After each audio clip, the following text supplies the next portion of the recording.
Hello student, कैसे हैं आप लोग। Good morning all of you. मैं हूं सुनील सर। बायोलॉजी क्लास में आप सबों का स्वागत है। आज हम लोग class 9 subject biology chapter 11 reproduction chapter को हम लोग पढ़ेंगे। बहुत ही इंटरेस्टेड चैप्टर है, बहुत ही इम्पोर्टेंट चैप्टर है और बहुत ही ज्ञानवर्धक चैप्टर है। इस चैप्टर को पढ़ करके हम लोग अपने लाइफ के बारे में बहुत कुछ सीख सकते हैं, बहुत कुछ जान सकते हैं। इसीलिए इस चैप्टर को पढ़ने के लिए दिया गया है ताकि आप उसे पढ़ करके इससे संबंधित जानकारी आप हासिल कर सकें। तो आइए हम लोग स्टार्ट करते हैं।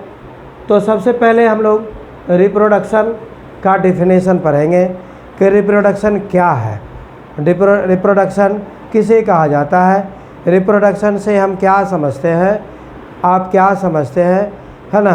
What is reproduction, what do you mean by reproduction, है ना। What do you understand by reproduction. तो इस तरह के क्वेश्चन इसमें से आते हैं। तो देखिए, इसका रिप्रोडक्शन का एक डिफिनेशन लिखे है यहाँ पर कि reproduction is a biological process in which living beings produce new individuals of their own kinds. यानी रिप्रोडक्शन एक बायोलॉजिकल प्रोसेस है, एक जैविक प्रक्रिया है, जैविक प्रक्रिया है, बायोलॉजिकल प्रोसेस है।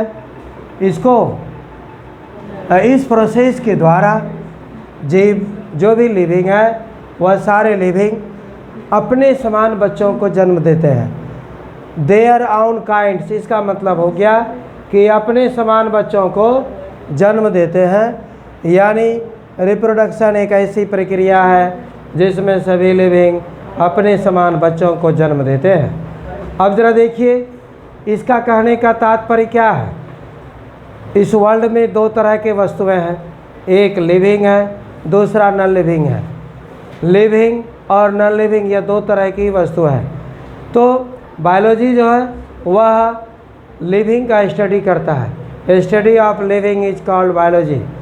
तो प्लांट और एनिमल का ही डीपली स्टडी करता है। जितने भी प्लांट हैं, जितने भी एनिमल हैं, वह सारे लिविंग हैं। लिविंग ही रिप्रोडक्शन करते हैं, चाहे वह प्लांट हो या फिर एनिमल हो। सबों में अलग अलग प्रोसेस है, अलग अलग प्रक्रिया है रिप्रोडक्शन करने का।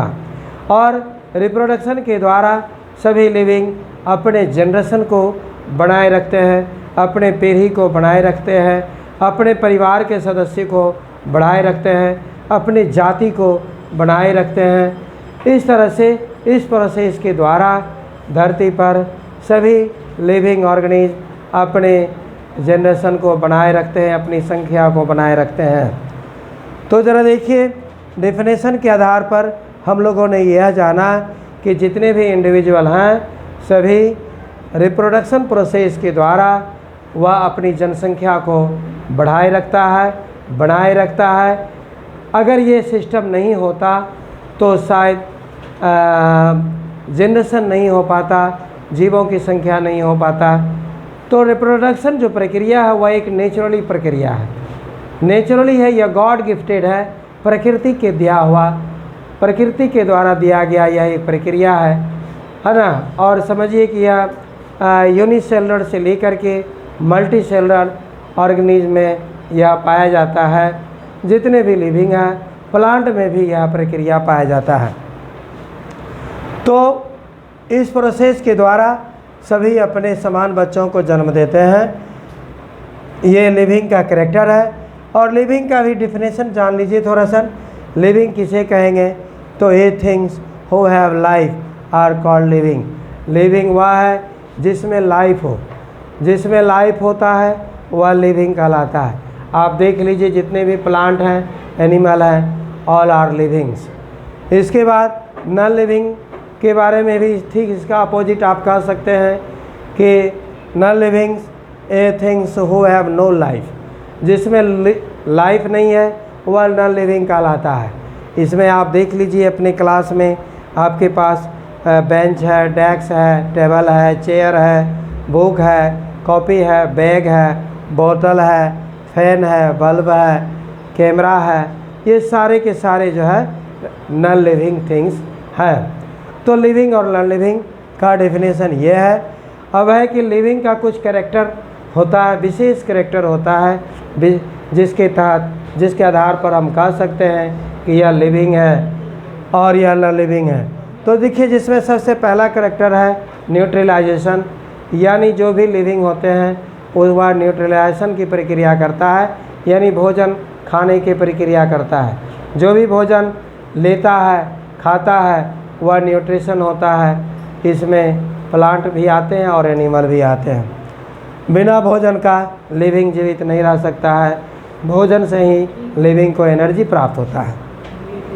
उसके बाद देखिए दूसरा कैरेक्टर है ग्रोथ। जो भी लिविंग है उसमें ग्रोथ होता है, यानी वह एक वृद्धि होता है, एक निश्चित समय तक बढ़ता है ना। इससे हम पता कर सकते हैं, जान सकते हैं कि यह लिविंग है।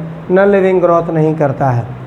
इसके बाद देखिए तीसरा कैरेक्टर है मूवमेंट। जो भी लिविंग है उसमें मूवमेंट होता है, सेल्फ मूवमेंट होता है, ऑटोमेटिक मूवमेंट होता है, जिसके तहत लिविंग एक जगह से दूसरे जगह जाते हैं, स्थान परिवर्तन करते हैं।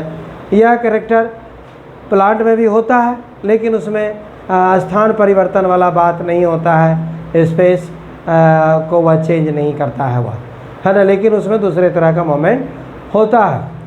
तीसरा कैरेक्टर है आपका देखिए रेस्पायरेशन। रेस्पायरेशन यानी सांस लेना और छोड़ना। जितने भी लिविंग हैं वह ऑक्सीजन गैस लेते हैं, कार्बन डाइऑक्साइड गैस छोड़ते हैं। यह रेस्पायरेशन प्रोसेस है। इस प्रोसेस के द्वारा एनर्जी का भी निर्माण होता है बॉडी में। उसी एनर्जी से लिविंग अपना वाइटल एक्टिविटी करता है। इसके बाद देखिए स्टिमुलेशन। नेक्स्ट कैरेक्टर जो है इसका लिविंग का स्टिमुलेशन है, यानी किसी वस्तु के प्रति संवेदनशील होना, है ना। धूल, धूप, गर्मी, ठंडी, है ना, गंध, सुगंध, इन सब चीज़ों के द्वारा जब किसी जीवों को विशेष क्रिया करने के लिए प्रेरित होता है तो वह स्टिमुलेशन होता है। उसके बाद जो है एक्सक्रीशन है, यानी जब न्यूट्रिशन का काम होता है तो वेस्ट प्रोडक्ट जो बनते हैं उसको बॉडी से बाहर निकालने का काम होता है, वह एक्सक्रीशन कहलाता है। इसके बाद देखिए सातवां कैरेक्टर है जो रिप्रोडक्शन है। इसी से संबंधित ये चैप्टर है रिप्रोडक्शन। इसी के बारे में हम लोग और भी डिटेल में पढ़ेंगे। रिप्रोडक्शन के द्वारा सभी जीव अपने समान बच्चों को जन्म देते हैं।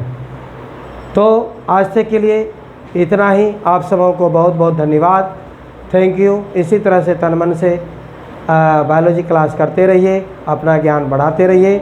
आप सबों को पुनः पुनः धन्यवाद।